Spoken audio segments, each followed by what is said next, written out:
In this episode, we speak with Carrie Steyer, Chief Customer Officer at 66 Degrees, a consulting and professional services firm specializing in developing AI-focused data-led solutions, leveraging the latest advancements in AI, data, and cloud technology. Carrie's focus is on fostering strategic alliances and spearheading global sales initiatives, drawing upon her expertise in data modernization and AI/ML transformation. Previously, Carrie worked as the general manager at Slalom Consulting for over 10 years, where she focused on helping clients achieve their strategic goals. She also served as the director of the Analytics and Market Intelligence Center at Kurt Salmon, a global management consultancy. I'm your host, RJ Lumba. We hope you enjoyed the show. If you liked the episode, click to follow. RJ Lumba is the executive chairman of Market Insight Media and managing partner of GrowthCap. He is the host of Top Consultant, a podcast featuring today's best consultants who advise and provide services to corporations, governments, nonprofits, and other organizations. Executives and key decision makers tune in to Top Consultant to identify the most knowledgeable and experienced consultants for their most important projects.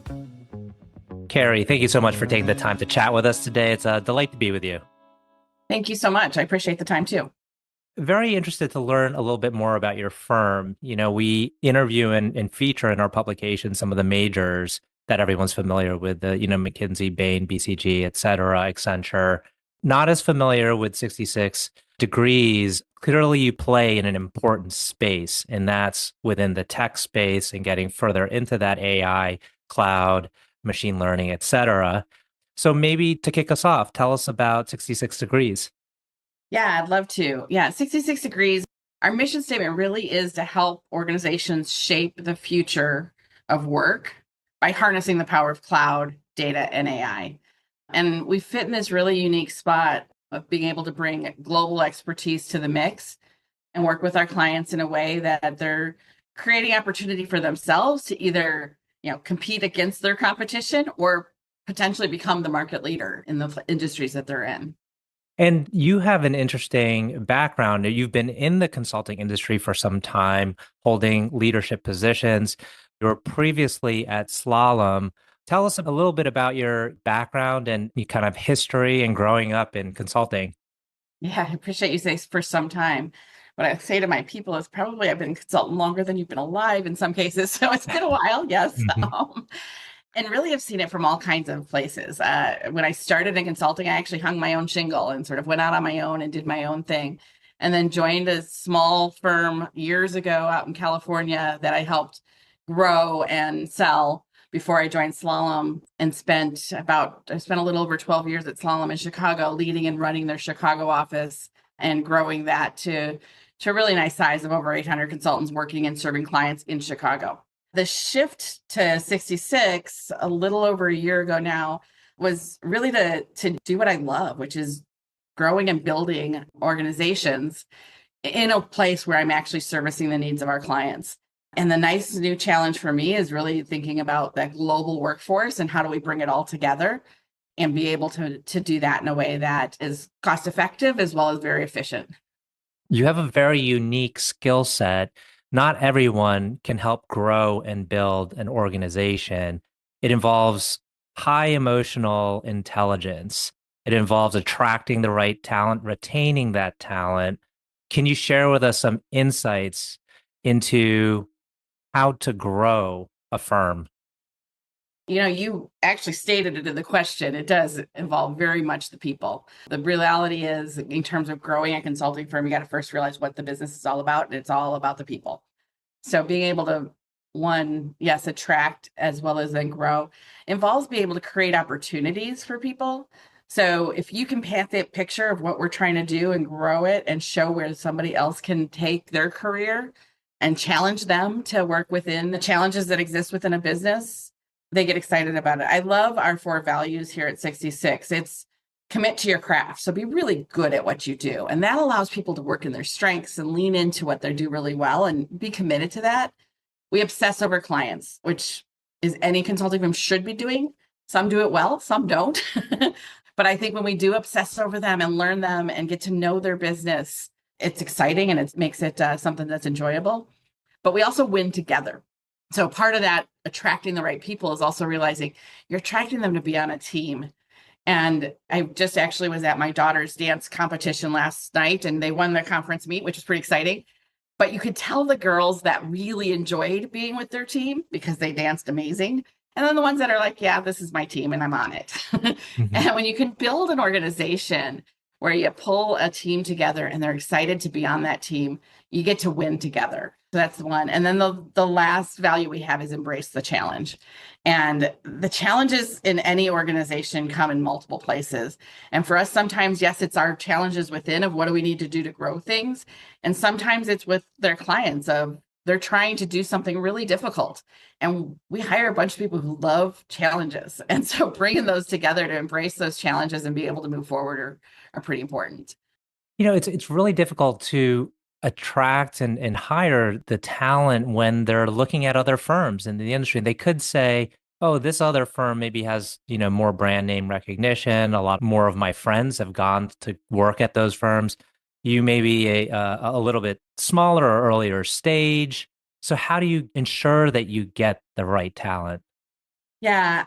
Again, it's you enjoy who you work with and you enjoy those that you think you get the opportunity to work with. I will say that a lot of our people we bring from referral, right? I actually just met for the first time one of our new employees. I'm in the office today and she started with us back in December. Well, she came here because somebody that was her mentor when she started is here. And so people want to work with people that they know are good to work with and they're Mm. excited about that. So whether if you know them, for no question, there's willingness to jump in there.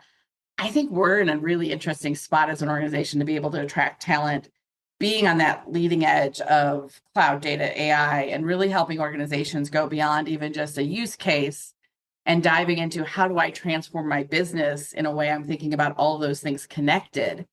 It's easier to get there with a smaller firm quicker than it is with some of the bigger firms where you might have to do things that aren't as exciting and aren't as challenging. And so that opportunity sounds exciting for some folks as well. And then others like me probably like to grow things. So they Mhm. want to be part of something that is growing and they can have a bigger impact and be a bigger part of that growth. Was there something you learned as you were kind of leading the Chicago office at Slalom? There's always, certain positive things that you can take away from a situation, whether it's like, oh, we were doing that really well, or we messed up, in these cases. And I learned from that. And now I know what to do or what the situation deserves. Could you tell us about maybe some key insights from, it doesn't have to be necessarily so specific, but, in general, something you learned? Well, and I can't remember when I learned this, but I feel like I learn it over and over again a lot. As a leader, you realize that not everything you decide and direction you go, everybody's going to be happy with. Matter of fact, if they are, then there's probably something wrong. But so what I've learned, and I remember some instances where that's happened if slalom and even prior to that, and even here, is make the decision, make sure that you're making a decision with all the data that you need to and realize that not everybody's going to love it, but lean in, help people understand the whys behind, explain the reasoning. And usually people can understand if you're doing what's right and you're keeping people in mind as you make those decisions, they can get to understanding how you got to your decision. And then they can make a choice about coming with you or not and Mhm. be okay with that too. Because that's going to happen as well. Is there may be places that aren't right for certain people once you've made a decision to go in a direction. And as much as you enjoy making sure that you can build the team and you don't have to rebuild it, there are times when people are going to make the choice to leave. Mhm. Let's talk about your target clients. Presumably, you have to maintain some focus on who you're serving. Tell us about the kind of the scope of your market. Yeah. So we do work with a lot of enterprise clients as well as mid market. But really, the clients that we're working with are ones that are embracing the challenge of what do we need to do to compete ourselves into the future of work and what that's going to look like. Couple examples. We've got a mountain resort company that we're working to elevate their client experience, right? So they see the value of AI and Gen AI and said, hey, how can we actually change the way we interact with our customers? And so it's really, I enjoy being able to work with clients to be able to think about how they're changing the interaction, the experience for their clients, their customers, things like that. We had an energy company who was really dissatisfied with the cost, but also the lack of flexibility in like a co-pilot or something like that. And they said, look, we've got to figure out how do we unlock some value here. We helped them look at unlocking about $4 million in savings annually by creating internal agents that were specific to them for, supplementing HR and legal and all those internal operations, finance, and thinking about how those interact together to help create the flexibility of the things that they needed as well. So really helping our clients think about how they can affect their people and how they work and their customers and what they need to be able to, again, help give them that edge either with competition or even a step above and become market leaders in what they're doing. I think all of us in the business world are every day reading about AI and how the impact AI is going to have. It's going to be tremendous. We're not even going to be able to recognize current day like 2 years from now. When you talk to clients, I would think that some of them may not even know where to start with AI. Like, how do I incorporate AI and specifically into either business operations or the customer experience? How do you even for this mountain resort, customer experience is of utmost importance. Where do you even begin? Right. Yeah. Well, and it's interesting as I think about the last 18, 24 months, really, is when people started saying, oh, I have to do something here. What should I do? What a lot of organizations started doing was looking at what use case do I need to look at? Give me a specific use case, box it in, let's move at it. And the mountain resort's a good example of that of, hey, we want to interact different with our clients. Got a little wider when we helped them paint a picture, but it started with, let's put a Gen AI chatbot in our app so that our clientele can ask where things are, what things are. There's a vision for this app for multi-years, but we started small. Let's deliver certain things that you can do quickly, right? So it's middle of ski season. People are asking questions to it and getting answers, which is great. In the future, they might be able to rent all their gear before they even get to the mountain, right? So there's different things that are coming along the way. What we have done really well, and I think we'll continue to do, and I think there's a need for this in the marketplace, is we're not just helping our clients think about what's that one use case, but we're helping them think about really how do I transform my organization by putting all these use cases together and work it in that way. And creating blueprints for how they can do that truly is a transformation of how you bring together sort of the broader technology foundation pieces of cloud and data and all of that, and the AI or the agentic pieces that are going to look different than it does today or did yesterday. But thinking about that holistically is where organizations need to be right now. And that's this little niche that we are doing a really good job of helping organizations think about. And within this niche, a lot of other consulting firms are playing in this, niche. So what would you tell the company that's considering maybe 3 or 4 different consulting firms related to this topic of how do we employ AI, and create efficiencies or grow our company? Yeah, we've got a ton of work where we can show we've done it. So that's the one thing, is definitely showing it. Where a lot of organizations were doing use cases and POCs and just testing it out, we have pushed to production more apps than I think anybody else out there. I can definitely talk about something that somebody has been doing and share those things with them and share where we've done that and talk about it. But the other thing is that piece I talked about of stitching those together. So instead of just looking at a use case at a time, we're really helping an organization think through what you should start with because of the vision of where you're headed. So that blueprint of where you're going and how everything's going to work together is super important. With other organizations, we've created a factory to just go through use case after use case and get them all in, and have been able to be that arm to help get things moving in a way that gets to them to value quicker. And a lot of teams are global. You have talent in other countries. How do you leverage that? It's sometimes difficult to maintain a cohesive culture and everyone kind of rowing in the same direction. What would you say about how you grow an organization that is across geographies? This is one of the new challenges to me over the last year, because that's just not been something I had done.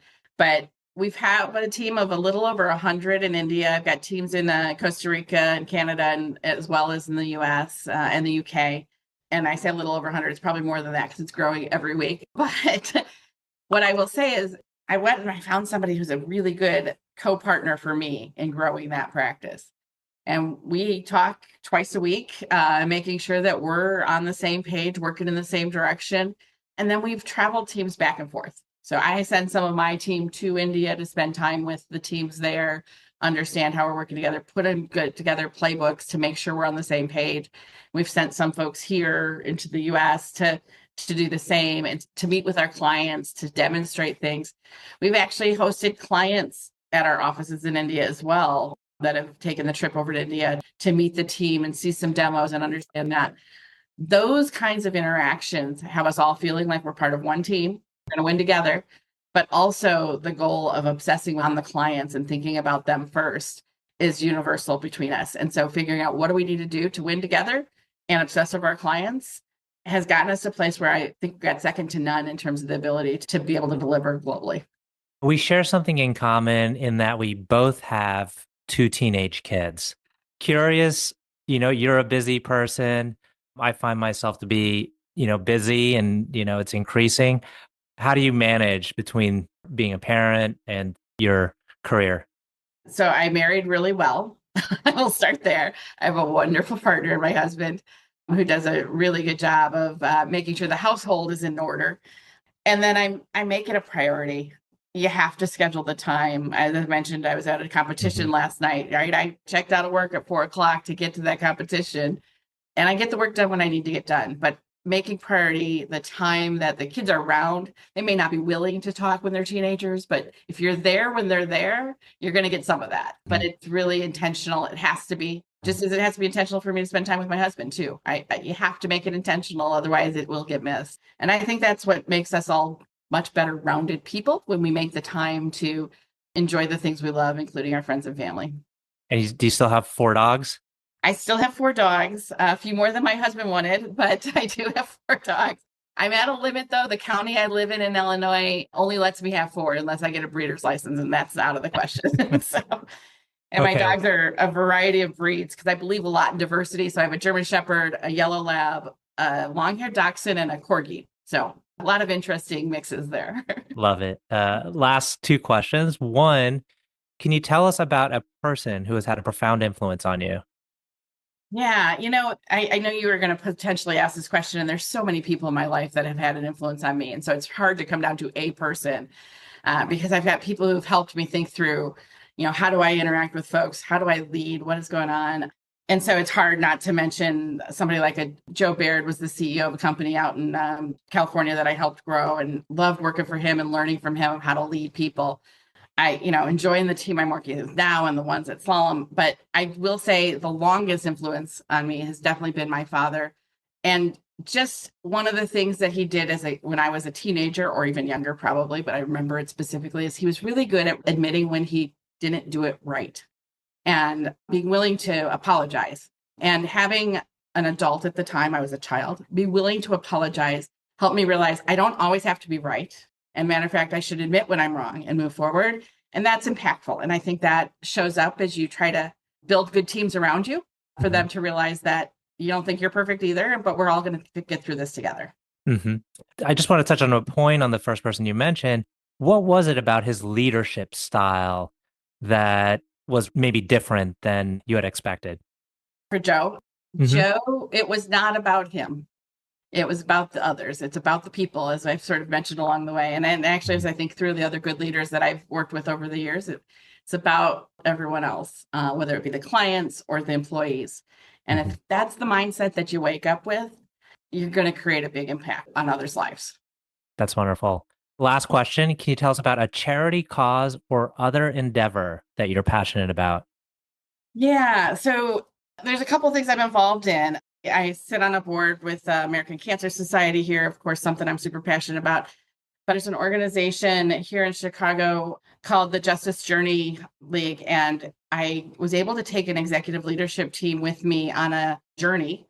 We went down to Montgomery and Birmingham and Selma and really got to understand some of the history that well-educated people don't hear in school, and be able to take a look at and think about all the people in our lives and with our clients and with our people. And I'm super passionate about people realizing that there's so much more to each one of us and that we're all people. And so super passionate about diversity and inclusion and equity and making sure that that's happening for everybody. Amazing. Well, Carrie, I want to thank you again for taking the time. I really enjoyed this conversation. Thank you so much. I appreciate it too.